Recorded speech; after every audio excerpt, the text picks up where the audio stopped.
চিনিকল বন্ধের ঘোষণার প্রতিবাদে গাইবান্ধায় সড়ক অবরোধ করে বিক্ষোভ করছে চিনিকল শ্রমিক ও আখ চাষিরা। এই নিয়ে আরো জানাতে গাইবান্ধা থেকে আমাদের সাথে রয়েছেন সহকর্মী আরিফুল ইসলাম।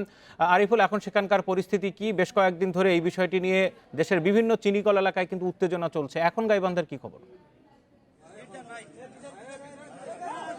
হ্যাঁ, আমরা গাইবান্ধার এই যে রংপুর চিনিকল যেটি মহিমাগঞ্জে অবস্থিত বলা গাইবান্ধায়, এই তারা যখন জানতে পেরেছে যে এই চিনিকল বন্ধের এটি জানার পর থেকেই কিন্তু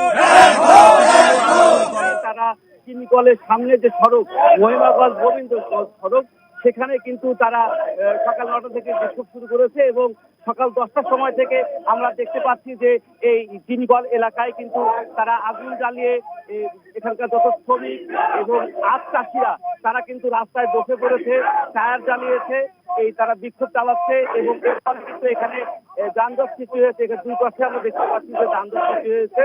আর তারা যেটা আমাদেরকে জানিয়েছে যে তাদের এই যে এই বন্ধের যে সিদ্ধান্ত, এটি থেকে যদি এই সরকার সরে না আসে তাহলে কিন্তু তারা রাজপথ, রেলপথ বন্ধ সহ নানা কঠোর কর্মসূচি তারা ঘোষণা করবে।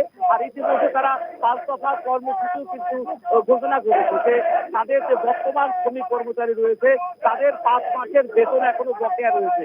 এছাড়া আরো যে শ্রমিকরা এখান থেকে অবসরে গিয়েছিল তাদেরও কিন্তু বেতন ভাতা বকেয়া রয়েছে বেশ কিছু টাকা, সেগুলো পরিশোধ করতে হবে দ্রুত।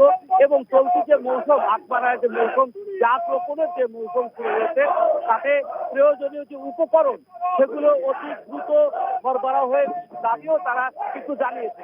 আর এই দাবিগুলো পূরণ না হলে কিন্তু তারা আরো অনেক বৃহৎ কর্মসূচি যাবে বলে আমাদেরকে জানিয়েছে।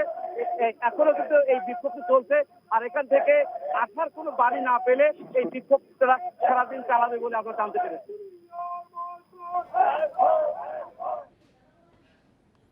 গাইবান্ধায় চিনিকল শ্রমিকদের ধর্মঘটের বিষয়ে খবর জানছিলাম সেখান থেকে।